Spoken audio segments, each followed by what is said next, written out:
प्रत्येक वधूवराचे फोटो असणार आहेत आणि तेही ब्लॅक अँड व्हाईट नाही तर कलर्ड, ज्यामुळे तुम्हाला समोरच्या व्यक्तीबद्दल एक प्राथमिक अंदाज मिळवणं अधिक सोपं जाईल. 2. भरपूर वधूवर प्रोफाईल्स. यात केवळ काही मोजकी स्थळं नसून भरपूर वधूवर प्रोफाईल्सचा समावेश असणार आहे. त्यामुळे तुम्हाला तुमच्या पसंतीनुसार योग्य जोडीदार निवडण्यासाठी अनेक पर्याय मिळतील. 3. थेट संपर्क. सर्वात महत्वाचं म्हणजे प्रत्येक वधू किंवा वराचा किंवा त्यांच्या पालकांचा संपर्क क्रमांक या विशेष अंकात दिलेला असणार आहे.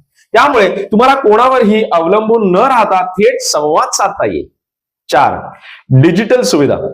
हा विशेष अंक तुम्हाला तुमच्या व्हॉट्सअपवर पाठवला जाईल. त्यामुळे तुम्ही जगाच्या कोणत्याही कोपऱ्यात असला तरीही एका क्लिकवर तुम्हाला ही माहिती उपलब्ध होईल. तुम्हाला जर हा ई विशेषांक ईमेलद्वारे हवा असेल तर ते देखील अरेंज करता येईल. येत्या 10 तारखेला म्हणजेच 10 फेब्रुवारी 2026 रोजी हा ई विशेषांक प्रकाशित होईल.